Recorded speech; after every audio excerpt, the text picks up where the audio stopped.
Have you ever felt a shiver of fear run down your spine? A cold dread at the thought of your own potential?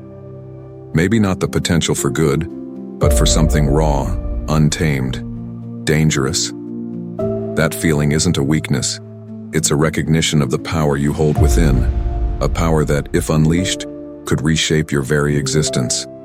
This isn't about aggression, it's about mastery, and the world doesn't want you to know it.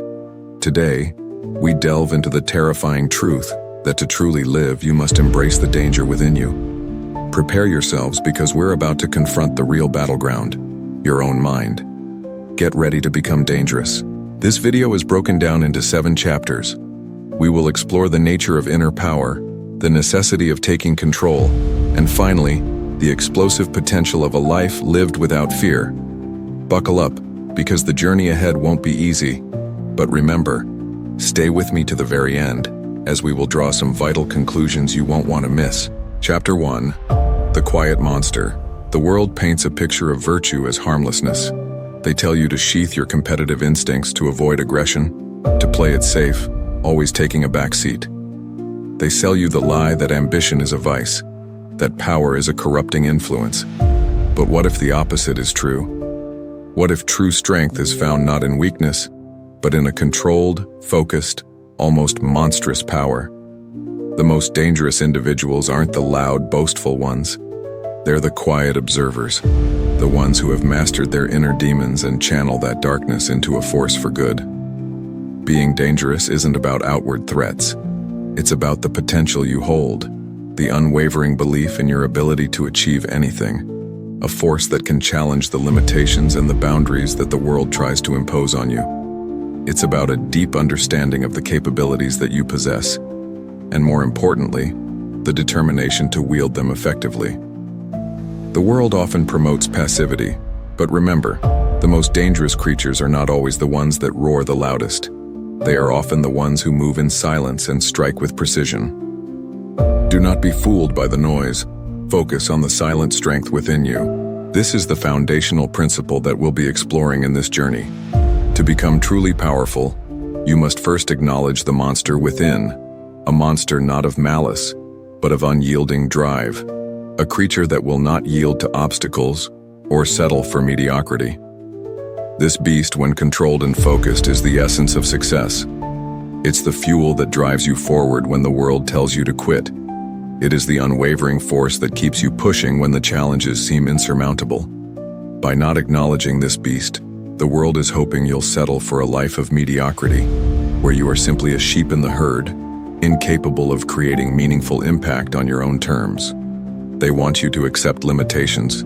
They want you to be easily controlled. But when you tame this monster and harness it for good, you possess the potential to reshape your reality. Chapter 2. The Endurance Game. Imagine setting your sights on a goal, the kind that seems almost unattainable. Maybe it's $1 million venture, or perhaps it's mastering a skill that demands years of dedication. The path to that summit is never a straight line.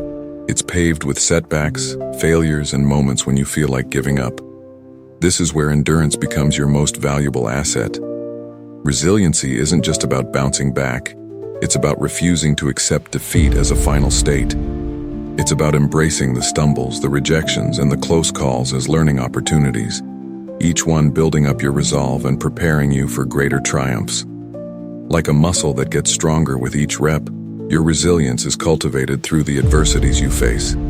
It is the quiet, insistent voice that whispers in your ear, "You belong here, and you deserve another chance," even when everything around you screams otherwise.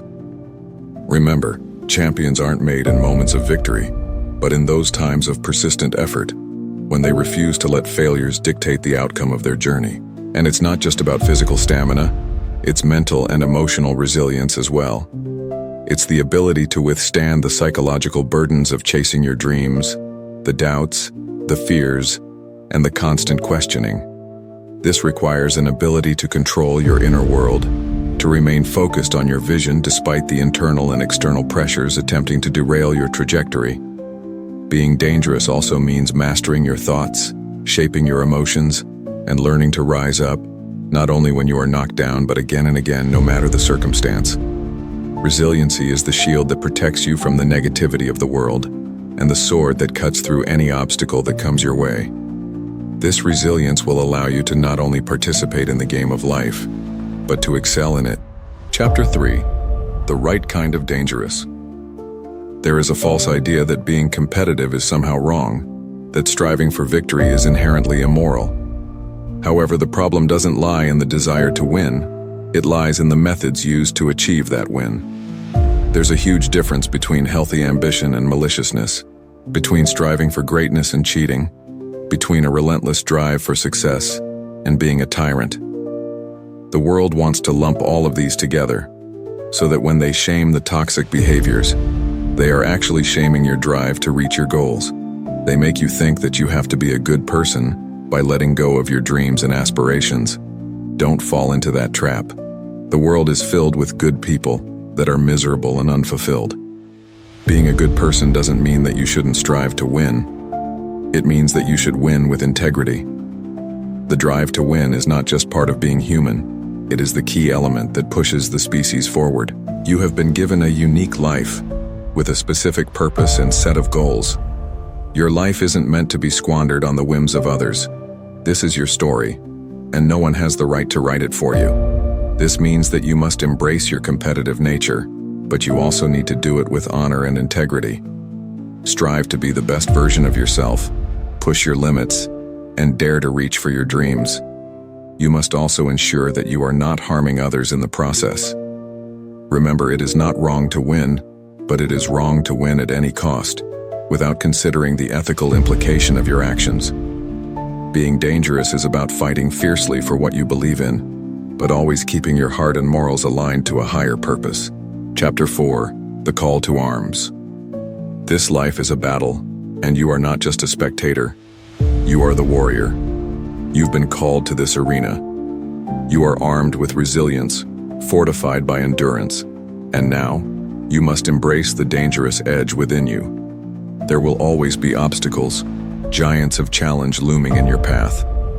The world won't hand you success, but it will offer you endless opportunities to quit.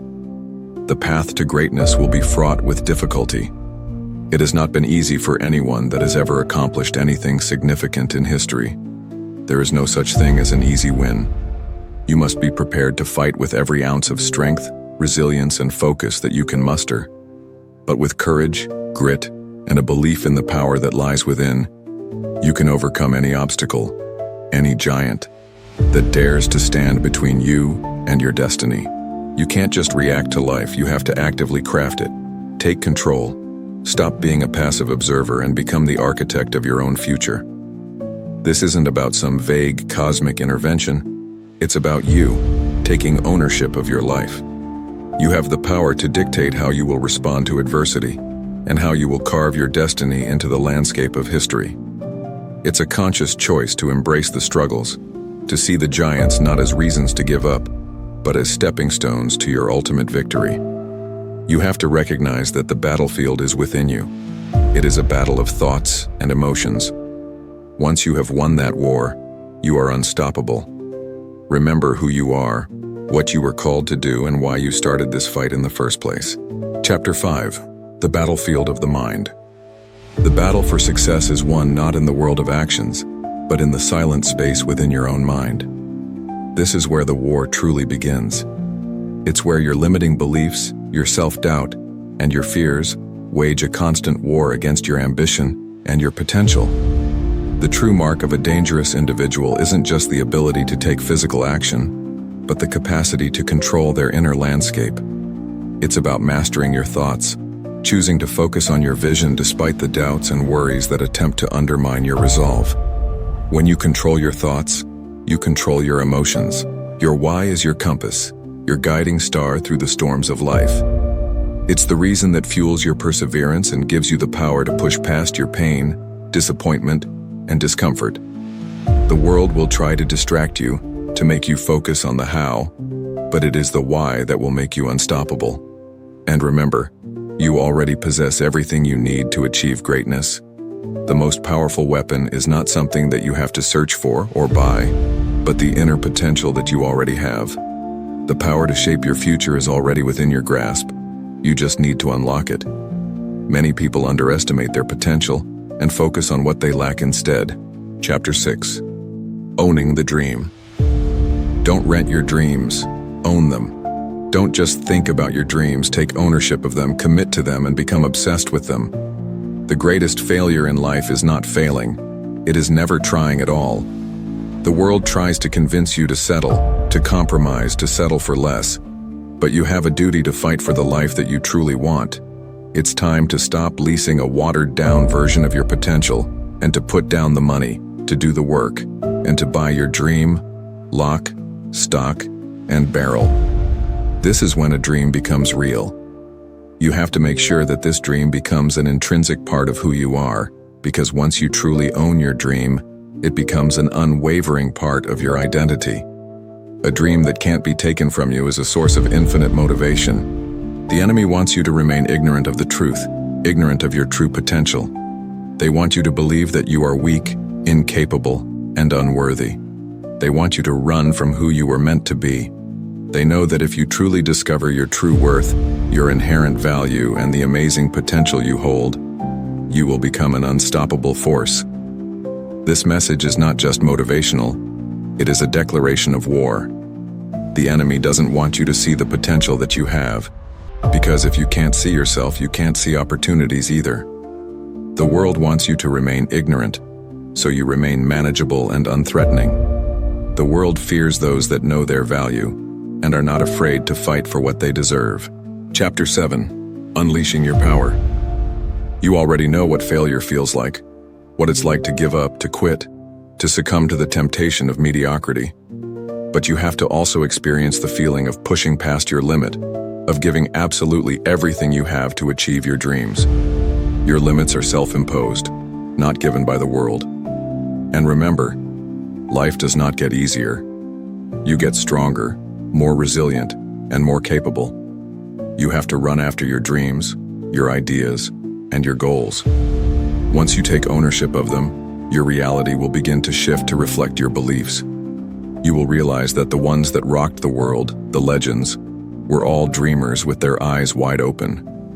They didn't limit their imagination to the reality that they currently lived in. They created the reality that they wanted to live in instead. Once ownership is taken of your dream, it creates an inner power that bends and shapes reality into a perfect copy of the vision that you hold within your mind. So dare to dream big. Dare to go further than you ever thought possible. Dare to become the dangerous individual you were always meant to be. Remember, the giants in your life are there to help you reach your full potential. Do not shrink from them. Rise to meet them with everything you have. It is time to embrace your full potential and never ever look back. Pause. Let the words sink in. This is your moment. This is your life. The world awaits the monster that you have within. Go and create the life that you deserve. We've reached the end of our journey today, and now it's time to draw some important conclusions. Firstly, understand that being dangerous is not about aggression, but about the relentless pursuit of your dreams. The world will try to make you docile, but you have to be ready to fight for your own future. Secondly, the true battlefield is in your mind, where you must cultivate resilience and control your thoughts. You can't allow the noise of the outside world to penetrate your inner strength. Thirdly, never rent your dreams. Buy them, own them, and make them an unshakable part of your identity. Your dreams are a driving force, not a whim. Finally, never underestimate your potential. You already have everything you need to achieve greatness. By embracing this mindset, you will not just participate in life, you will truly live it. The choice is yours. Thank you for joining me on this journey. The world is waiting for you. But remember, the greatest danger lies not in embracing your own potential, but in forgetting that the world, the systems, the very fabric of our society might be the biggest monster of all. Are you dangerous enough to challenge that? Think about it. The battle may not be what you expect. The game has only just begun.